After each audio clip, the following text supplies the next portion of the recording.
ফরজ গোসল করার পদ্ধতি হলো, আপনার গোসল ফরজ হলে বাথরুমে গোসলখানায় গিয়ে সর্বপ্রথম আপনার শরীরের যে জায়গায় নাপাক লাগছে বা কাপড়ের যে জায়গায় নাপাক লাগছে সেই জায়গাটা কি করা, পরিষ্কার করে নেওয়া আগে। যদি আপনার জায়গাটা চিহ্নিত থাকে যে এই জায়গাটা নাপাক লাগছে, ওই জায়গাটা ধুয়ে ফেলান। এরপরে নামাজের জন্য যেভাবে আমি অজু করছি সেভাবে অজু করা। এরপরে অজু করা, হাতের কবজি ধোয়া, এরপরে কুলি করা, নাকে পানি দেওয়া, মুখ ধোয়া, হাতের কনুই পর্যন্ত ধোয়া, মাথা মাসা করা, এরকম অজু করা। অজু করার পরে এবার আপনি গোসল করেন। সেটা শাওয়ার দিয়ে আপনি মাথার উপরে পানি ঢেলে হোক আর আপনার মগ দিয়া হোক, যেভাবে হোক আপনি গোসল করেন।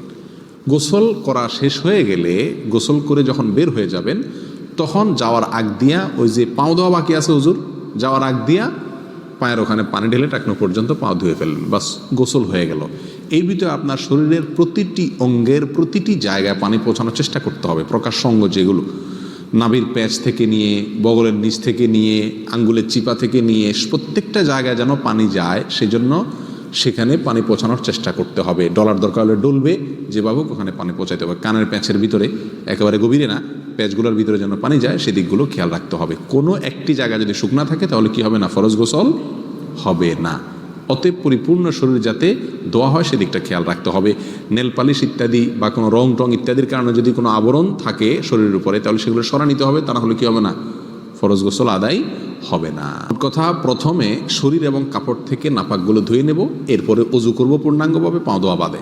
এরপরে গোসল করব, আর বের হওয়ার সময় দোনো পাও টাকনো পর্যন্ত ধুয়ে তারপর বের হয়ে যাব। এই গোসলের সাথে আমার অজু হয়ে গেল। এই গোসলের পরে আর কি করার দরকার নাই, অজু করার দরকার নাই। অনেকে গোসল পরে অজু করেন, এটা কোনো প্রয়োজন নাই।